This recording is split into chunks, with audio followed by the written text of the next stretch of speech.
What's up, YouTube? This is Too Raw for TV. The Cleveland Cavaliers, a team that has not been getting any shine so far in this NBA season,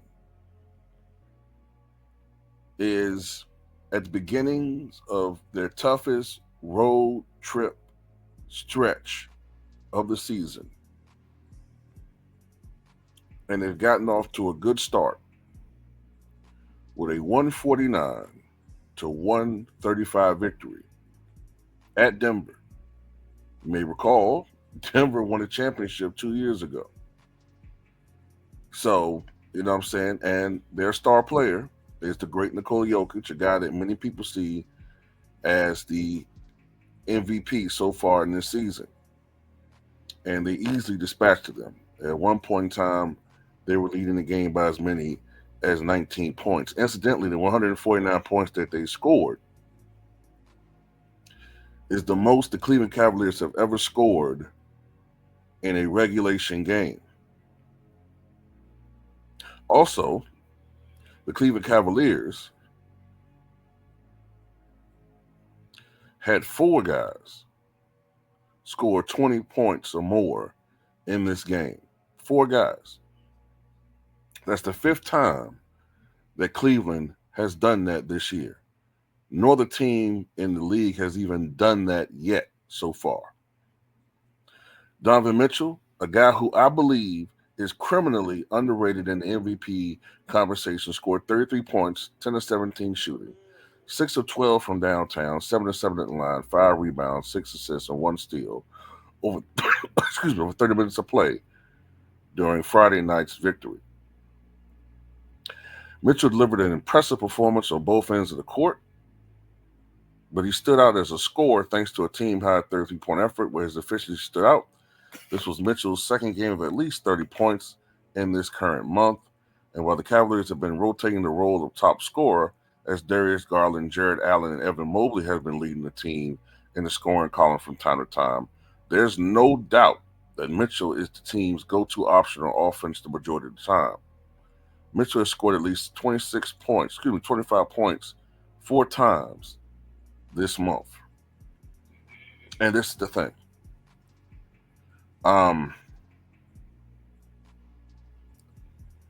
Donovan Mitchell, earlier on in his career, got a reputation for being a shot jacker. A shot jacker who only cared about his numbers, only approached the game in one way, and played too much and fell victim to trying to play hero ball. Okay? Now, if you look at it, Donovan Mitchell was actually succeeding in Utah with an absolute doofus, in my opinion, in Rudy Gobert, right? And we see Rudy Gobert and how he flames all the time, and I don't mean that in a good way, how he flames in the playoffs all the time. You know what I'm saying? This guy disappears. And this team is now 27-4. They're on pace to win 72 games.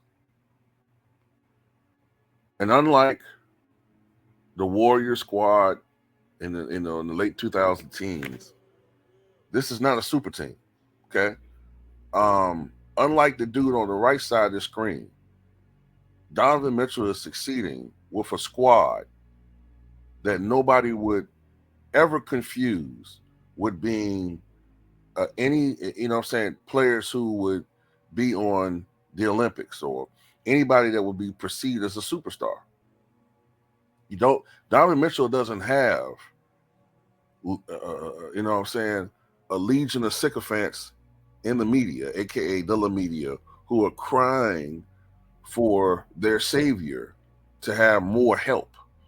Somehow it's never enough with that guy. But Donovan Mitchell, who most people would say doesn't put up the numbers that, the guy on the right does.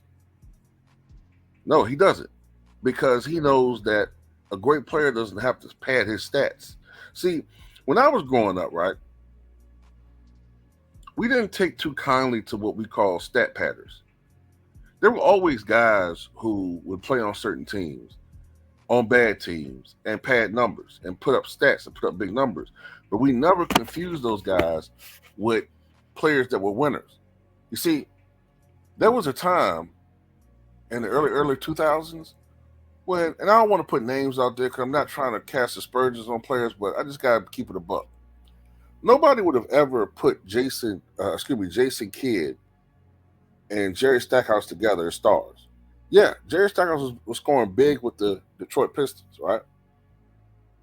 But we all knew, yeah, he was, piling up the scoring tallies playing with Detroit. But was it really leading to anything? Was he doing nothing but putting up big numbers on bad teams? Now, LeBron James is a much better player than Jerry Stackhouse. He actually was very impactful. But one thing about the system is the way that it goes is the only guy that's going to thrive in the system is LeBron. You have to fit playing with him. Whereas Donovan Mitchell has augmented his game to fit with his teammates. And that's the ultimate, in my opinion, the ultimate sign of a winner.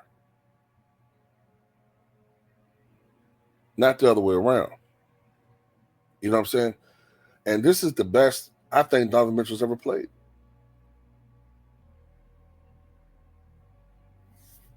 And we know he can score. This is the same guy that scored 57 points in the playoff game. One of the highest scoring playoff games in the history of the league. We know he can score. He can take over a ball game. And when it needs be, he can do that. But I like the way that this guy's playing. Matter of fact, more than that, I like what I'm seeing with Cleveland because they play basketball the right way. And for a guy who, honestly, I had written off as a horrible coach or as a subpar coach, Kenny Atkinson is doing a good job. This has resurrected his coaching career. And we already knew Cleveland was a good to great defensive team. But now they've gotten something going good. They are a unit. They are a total team committed to winning every night. They feel like they can beat any team, anytime, any night, anywhere. I wasn't convinced of this at first. I said, well, we've seen quite a few times a team can start off good, but reality sets in. Well, here we are 30-some games into the NBA season. These guys are not pretenders, barring injury, because it takes a little bit of luck to win a championship.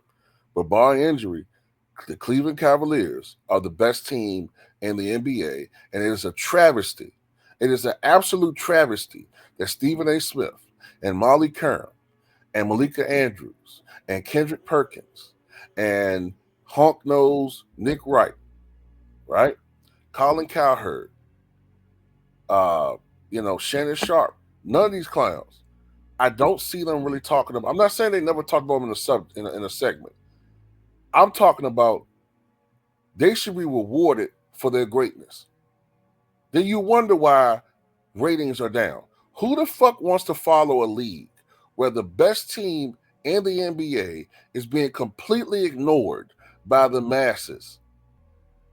And the reason why that is because the media, although I'm answering my own question by titling them that, they're completely ignoring Cleveland. Completely ignoring like they're not there. And we're getting tired of that. Just like when Denver won a championship a couple years ago. We talked about Denver for 1 or 2 days and went right back to talking about who. Same thing with the Milwaukee Bucks a couple of years ago. They won a championship. They talked about the Bucks for 1 or 2 years and went right back to talking about who. But when they won that bubble title, or when they won that horrible, nobody gives a shit tournament, It was all day, every day. 11-minute segments. 24/7 wall-to-wall coverage. That's why the ratings are down. Because who wants to root for the Bulls? Who wants to root for the Cavaliers? Who wants to root for the Kings? Who wants to root for the Spurs? Hell, do they ever talk about Victor Wembanyama? Ain't he supposed to be like the next phenom? We keep hearing them talk about one or two or three guys. We weren't having this crap when David Stern was the commissioner.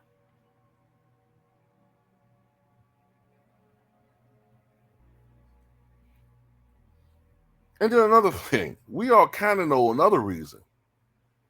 Because there's a myth out there, I said before, that when LeBron leaves a team, they want the perception to be that that franchise is ruined forever.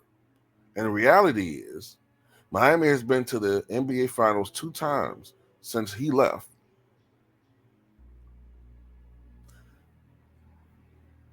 Cleveland was supposed to be in ruins, right? Absolute ruins. Are better now than they ever were under the fake false king. Ever. He didn't have a Kyrie. He don't have a Kyrie Irving right now. You know what I'm saying? Donovan Mitchell's not playing with a Kyrie Irving. Donovan Mitchell's not playing with a player of prime Kevin Love's caliber. But here we are. So maybe, as a basketball player, maybe he is better than LeBron James. He's not as talented as LeBron James was, no. But the way he approaches the game, his mindset, fuck it, I'll say he's better than them. To me, he should be right at or near the top of the MVP conversation. Not 8th or not 9th. And that top 10 NBA.com list is one of the worst lists. Shout out to Jesse Glasssack. I agree with you absolutely 100%. It's one of the worst MVP lists I've ever seen in my life. How in the world is Donovan Mitchell that far down the list? And why is LeBron even on the list? And why is AD not on the list?